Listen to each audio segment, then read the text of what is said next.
আরে বা, মরতে মরতে তো আমরা আবার ফিরে চলে এসেছি। এই তরমুজের বাগানটা পুরো আমাদের, আর এখানে যত পুষ্টি আছে সব আমরাই খাবো। আরে এরা তো আমার তরমুজ বাগানে আবার বেঁচে ফিরে চলে এসেছে। আমি তো একটু মাটি থেকে কোনো পুষ্টি পাবো না। এরা যদি থেকে যায় আমার কিছু করতে হবে। আরে হঠাৎ অন্ধকার কোথা দিয়ে চলে আসলো? সূর্যের আলো কোথায় চলে গেল? আরে তুই সূর্যের আলো দেখার কথা তুই ভুলে যা, আর কখনো সূর্যের আলো দেখতে পারবি না তুই। আরে আমার গার উপর দিয়ে কালো প্লাস্টিকটা সরা, নালে কিন্তু খুব খারাপ হয়ে যাবে তোর সাথে। আরে তুই আমার সাথে খারাপ কি করবি? তোর সাথে দেখ খারাপ হবে। এই সূর্যের আলো যখন প্লাস্টিকের উপরে পড়বে দেখবি তুই গরমে এমনিই মরে যাবি।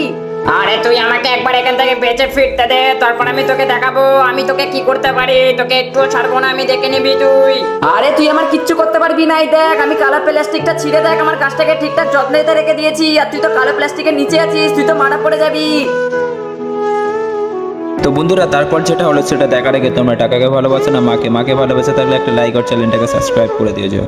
আরে ভাই, এবারে তরমুজগুলো তো খুব বড় আর সুন্দর হয়েছে। এবার আমি অনেক টাকাতে বিক্রি করব। আমি তো পাগল হয়ে যাচ্ছি পুরোপুরি।